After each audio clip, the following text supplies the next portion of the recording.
दोस्तों इस्लाम आबाद के 17 साल सना यूसुफ जो कि मेडिकल की स्टूडेंट थी, चतराल से इनका ताल्लुक था और इस्लाम आबाद में ये रहती थी। कल शाम 5 बजे इनका कत्ल पूरे सोशल मीडिया पर अफसोस की वजह बना हुआ है। ये बहन काफी खुश शक्ल थी, मेडिकल में पढ़ रही थी और एज सिर्फ 17 साल थी, यानी फूल अभी खिला ही ना था, कली थी। उसको मसल दिया गया, कत्ल कर दिया गया। मेरे भी किसी का भी कत्ल, किसी भी इंसान का कत्ल पूरी इंसानियत का कत्ल होता है। अफसोसनाक खबर है, कातिल पकड़ा गया है। किस तरह से पकड़ा गया है, वजूहात क्या थी, सब जानते हैं इस वीडियो में। लेकिन जनाब इससे भी अफसोसनाक रवैया ये देखने को मिला कि अभी पुलिस कातिल को ढूंढ ही रही थी। कातिल का भी पता ही नहीं चला था कि हमारे नाम निहाद कुछ लोगों ने इस मुआशरे पर तंज करना शुरू कर दी, इस्लाम पर तनकीद करना शुरू कर दी, इस्लामी इक़दार को रगड़ना शुरू कर दिया, यहाँ तक कि इवन इसकी फैमिली को रगड़ना शुरू कर दिया। इसकी माँ को कातिल करार दिया गया, इसके बाप, इसके भाई को कातिल करार दिया गया। यहाँ तक घटिया इल्जाम लगाया गया कि जी ये टिकटॉक से पैसे कमाती थी, घर वालों ने, मर्दों ने मांगे होंगे, इसने दिए नहीं तो इसलिए घर वालों ने अपनी बेटी को कत्ल कर दिया। फिर कहा गया कि जी ये पाकिस्तान में बड़े कट्टर मुस्लिम हैं, ये इस्लाम की बात करते हैं और वो टिकटॉक पे वीडियोस बनाना, इस तरह के काम को पसंद नहीं करते, इसलिए गैरत के नाम पर कत्ल कर दिया गया है। हालांकि इन बातों का हकीकत से दूर दूर तक कोई ताल्लुक नहीं है और अब तो फैसलाबाद से कातिल पकड़ा भी गया है। हालांकि ये लड़का कोई अजनबी नहीं है,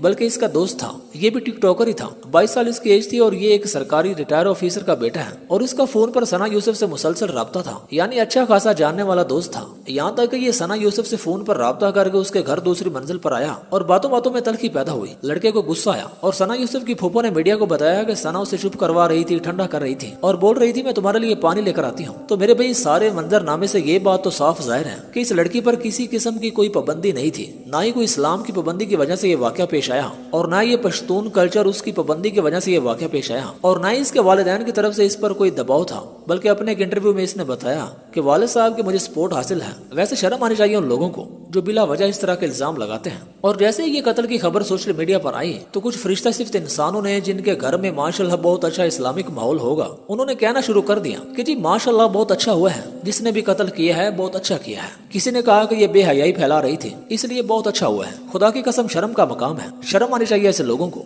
और जाहिल टोला तुम किस इस्लाम की बात करते हो? कुरान तो ये कहता है कि एक इंसान का कत्ल, यहाँ इंसान का है, सिर्फ मुसलमान नहीं, फरमाने वाली शान है कि एक इंसान का कत्ल पूरी इंसानियत का कत्ल है। और प्यारे नबी सल्लल्लाहु अलैहि वसल्लम ने फरमाया कि जब जमीन पर कोई गुनाह होता है तो जो उस पर नापसंदीदगी जाहिर करे या इनकार करे वो ऐसा है जैसे उसने उसमें शिरकत नहीं की, और जो वहाँ मौजूद ना हो मगर उस पर राजी हो वो ऐसा है जैसे वो खुद उस गुनाह में शामिल था। और इमाम गजाली रहमतुल्लाह फरमाते हैं कि जो किसी गुनाह पर दिल से खुश होता है वो दर हकीकत उसी की तरह है जैसे वो खुद उसे अंजाम दे रहा हो, क्योंकि दिल का फाल भी अल्लाह के यहाँ मोतबर है। ऐसी जुबान चलाने वाले ख्याल करें कहीं ना हक कत्ल की खुशी तुम्हें क़यामत के दिन कातलों के साथ ही खड़ा ना कर दे। आज की वीडियो में इतना ही, इंशाल्लाह जल्दी मिलते हैं नेक्स्ट वीडियो में। अस्सलामु अलैकुम वरहमतुल्लाहि वबरकातुहू।